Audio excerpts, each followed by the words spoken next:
All right, so if you're watching this mediocre video by an even more mediocre driver, there's a good chance that you were invited to or you're thinking about trying the Rallycross in Paris, Texas. You're gonna tell me what to do, right? So Cliff doesn't yell at me because I don't know what the hell I'm doing.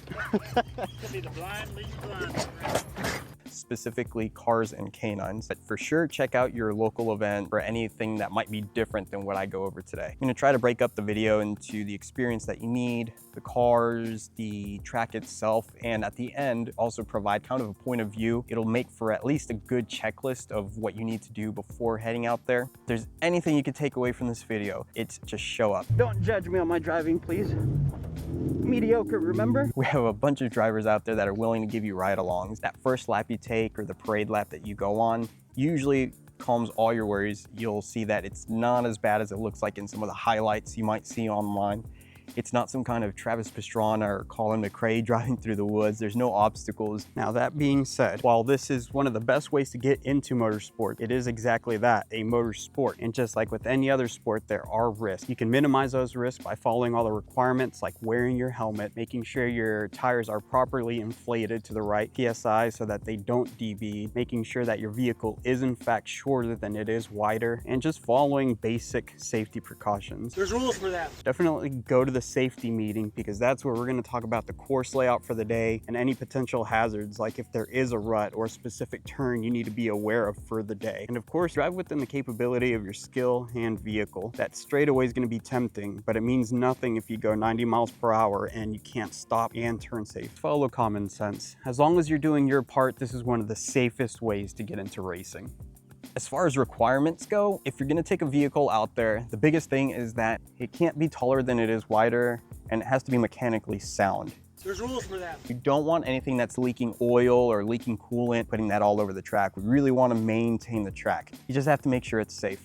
If you have any kind of mechanical failure, it's gonna be something that you already had on your vehicle most likely.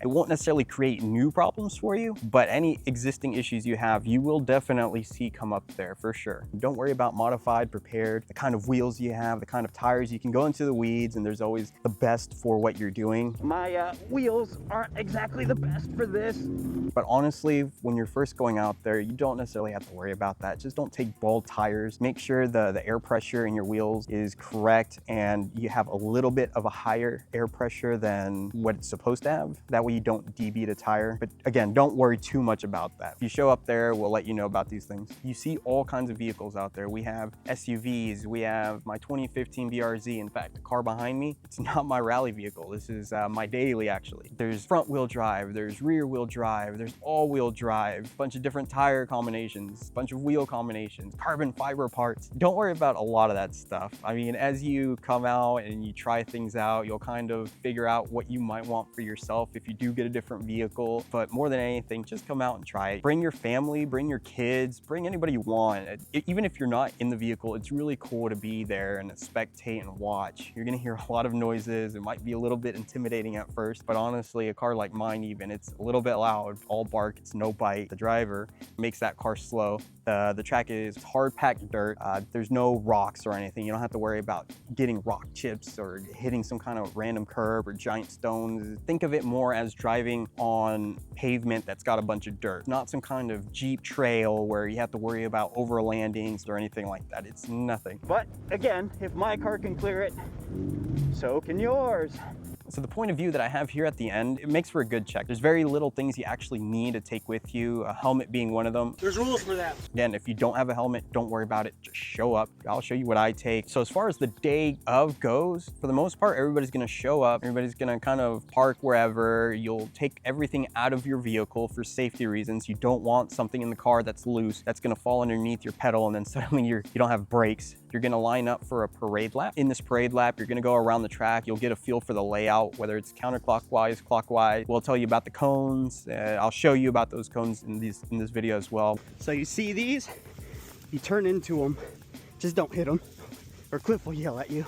There's rules for that. We'll tell you about any safety hazards you do need to look out for. If for whatever reason there is something that you need to be aware of, we'll tell you that. You won't be the first person to see it for sure. There's no surprises like that. This way, you're turning right. If you're leaning this way, you're turning left. After the parade lap, everybody's just gonna line up and it's basically at your own pace. You don't have to worry about keeping on time and where do I need to be at what time. It's nothing like that. You just line up. When it's your turn, they'll give you the green light to go and you'll be out there on the track on your own. Nobody's gonna be out there riding your tail, or you're not gonna accidentally catch up to anybody. You will not have to worry about colliding with anybody. Have your helmet, take everything out of your vehicle, check your car for any mechanical issue before you go out there, and you're all set. There's rules for that. All right, so I'm getting my car prepped for this weekend. I won't be driving it the rest of the week, so I might as well get ahead, find any issues that I might have. I have already checked the tire pressure. In this particular car, I have to make sure I fill the oil just a little bit more than where it should be. But more importantly, I've cleaned out the interior trunk so that whenever I do go out there, I don't necessarily have to worry about taking everything out of my car. So as far as what you need to take, less is more. I carry an impact, a wrench, some basic tools,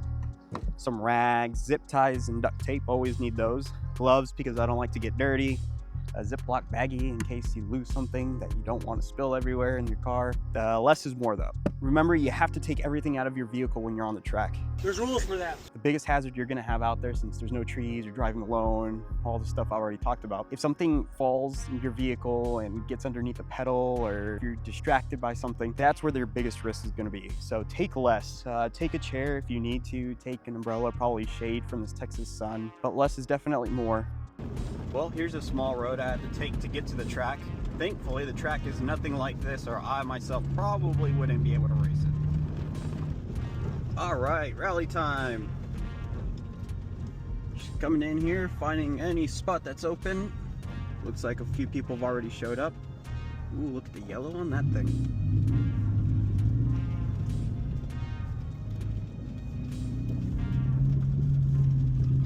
Find any spot really out here. I'm gonna park next to the other BRZ. All right, we're actively going. The parade laps are done. I'm just getting in my car.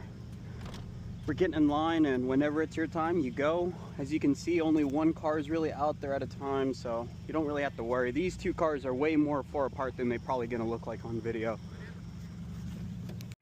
All right, so here I am up ahead waiting for my green flag. Here we go.